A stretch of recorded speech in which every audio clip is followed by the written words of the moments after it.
लोमड़ी और सारस की कहानी। एक जंगल में एक चालाक लोमड़ी रहती थी।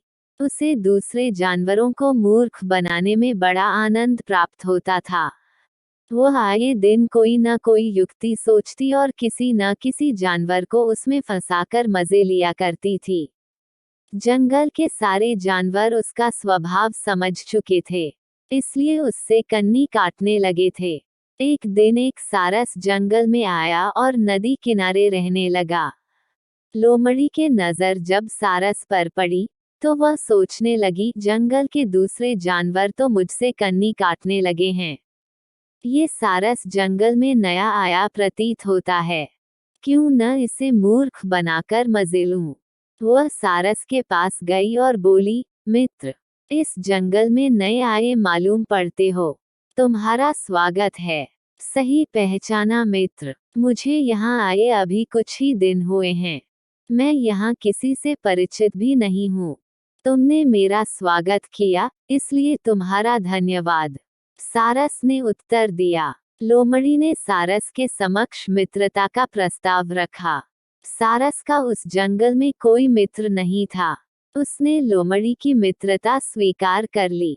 लोमड़ी ने उससे मीठी मीठी बातें की और वापस जाते जाते अपने घर भोज के लिए आमंत्रित कर गया। नियत दिन को उपहार लेकर सारस लोमड़ी के घर पहुंचा। लोमड़ी उसका स्वागत करते हुए बोली, आओ मित्र, आज मैंने तुम्हारे लिए स्वादिष्ट खीर तैयार की है। अंदर बुलाकर उसने 2 तश्तरियां लगाए और उसमें खीर परोस दी।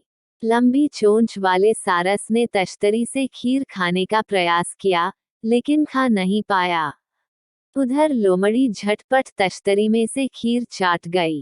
अपनी तश्तरी में से खीर खत्म करने के बाद वह सारस से बोली, खीर तो बहुत स्वादिष्ट है मित्र, लेकिन तुम खा क्यों नहीं रहे हो। सारस संकोचवश बस इतना ही कह पाया, आज मेरे पेट में दर्द है मित्र, इसलिए मैं ये स्वादिष्ट खीर खा नहीं पाया। लेकिन भोज के लिए तुम्हारा बहुत बहुत धन्यवाद। सारस अपमान का घूंट पीकर वहां से चला आया। उधर लोमड़ी सारस को मूर्ख बनाकर बहुत खुश हुई। कुछ दिनों बाद सारस ने लोमड़ी को भोज पर आमंत्रित किया। नियत दिन को लोमड़ी बिना कोई उपहार लिए ही सारस के घर पहुंच गई। सारस के उसे अंदर बुलाया और बोला, मित्र, मैंने भी भोज में खीर बनाया है। आशा है तुम्हें उसका स्वाद पसंद आएगा। खीर सुनकर लोमड़ी के मुंह में पानी आ गया और वह खीर परोसने की प्रतीक्षा करने लगी। कुछ देर में सारस ने सुराही में खीर भरकर परोस दी। सुराही में खीर देखकर लोमड़ी का मुंह उतर गया। उसके लिए सुराही से खीर खा पाना असंभव था। वह चुपचाप सारस का मुंह देखने लगी, जो अपनी लंबी चोंच से झटपट सुराही में रखा खीर पी गया।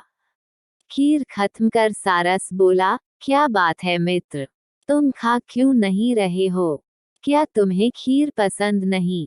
लोमड़ी समझ गई कि सारस ने उससे अपने अपमान का बदला लिया है।